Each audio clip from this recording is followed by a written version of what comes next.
Hello from the Travel Tracker. Today's transportation admin tip will focus on the messages that display in the Travel Tracker. As a transportation admin, you have the authority to make changes to these messages. The first message that I want to show you is in the trip request form. The general message shows up at the top of every request form. This message can be changed. You can add policy information. There's lots of different ways you can put information in, including HTML language. The next message you can make changes to is in the area for the child nutrition response. Requesters are asked if students will be away during lunch. There are messages, two different messages that display. If the requester indicates yes, they do need packed lunches, then there is a message that shows up and you can change that message. If the requester indicates no, there's a different message that comes up, and so you can put in a different message for the response of no, they don't need packed lunches. The next message that you can make changes to is the message that is in the field trip acceptance of responsibility. This message can be changed in the configuration tab as well. And then there's a message at the bottom of the request form if you would like to put a final message before the requester clicks Save and Close. You can make changes to this message. So let's take a look at where those messages are changed. In the Configuration tab, you will find the options to make changes to these messages. The General Trip message is the first option.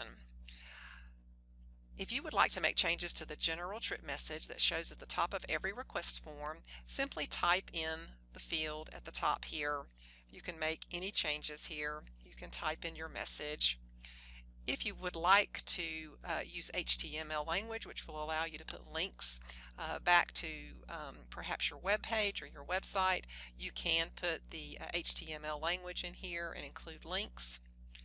The message at the bottom of the trip request form that was just above the Save and Close button is here, and so if you would like to put a message at the bottom of the page, then you would simply come in, type in there. Any changes that you make, be sure you click the Save button. The next option, the field trip message, will allow you to make changes to the field trip acceptance of responsibility message. Again, type in your message and then click the Save button. The lunch message is the third option here under the Configuration tab. This is where you can make changes to the responses of yes or no to needing bagged lunches. If the requester indicates yes, they need bagged lunches, the message for that will be in this top box. And if the requester indicates no, they do not need packed lunches, then the message will be in the second box here. You can make changes to these messages. Be sure you click the Save button.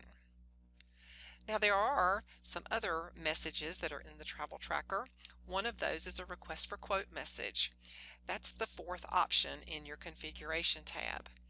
The request for quote option is only utilized if you have contractors listed in your Travel Tracker and you are sending quotes, a request for quote to them, and the request for quote will include trip details automatically, but if you have a special message that you want to include in that email, you can type that in here and it will be added on to that email that goes to contractors. Another message is the no vehicles available message. This message is really only utilized if you are auto-assigning staff trips and auto-assigning staff vehicles to staff trips, and there are no vehicles that are designated for staff travel, then this message can come up. So if you are not auto-assigning staff vehicles to staff trips, this message, again, kind of like the request for quote, is not applicable in your system. So those are some of the messages that you can make adjustments to, that you can customize in the Travel Tracker. Thank you very much.